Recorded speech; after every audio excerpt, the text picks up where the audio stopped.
À Saint-Hippolyte, il est 6h15, le monde revient du IG en char. Sur Facebook, ça commence déjà, les publications du vendredi soir. À celui qui descend la côte, comme s'il était seul sa route. Peux-tu ralentir dans le quartier, y a des enfants partout ici.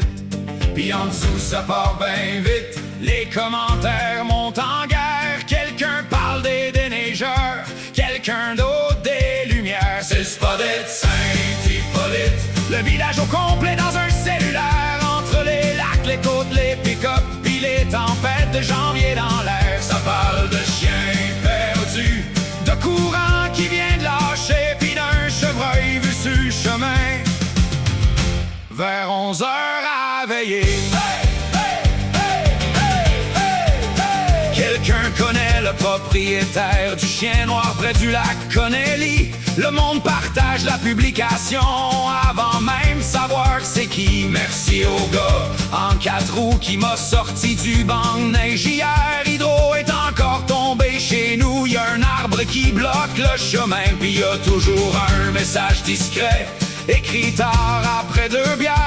À la fille vue au central, je regrette de pas t'avoir parlé hier. C'est ce spolet de Saint-Hippolyte, les mêmes faces depuis 20 ans. Les parents de nos anciens amis, les cousins du voisin d'en avant. Ça chicane pour des muffleurs, puis des vitesses dans les rangs. Mais quand quelqu'un passe au feu, le monde débarque instantanément.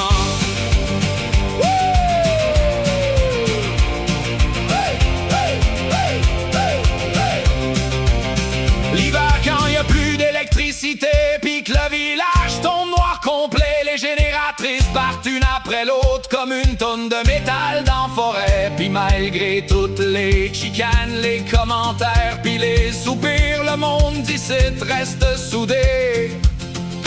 Quand la vraie vie vire pire, c'est Spolet Saint-Hippolyte, le journal des gens ordinaires entre les montagnes, puis les lacs, les histoires voyagent dans l'hiver. Puis même si tout le monde s'espionne à travers les écrans bleutés, on finit toujours par céder dans notre coin des Laurentides isolés.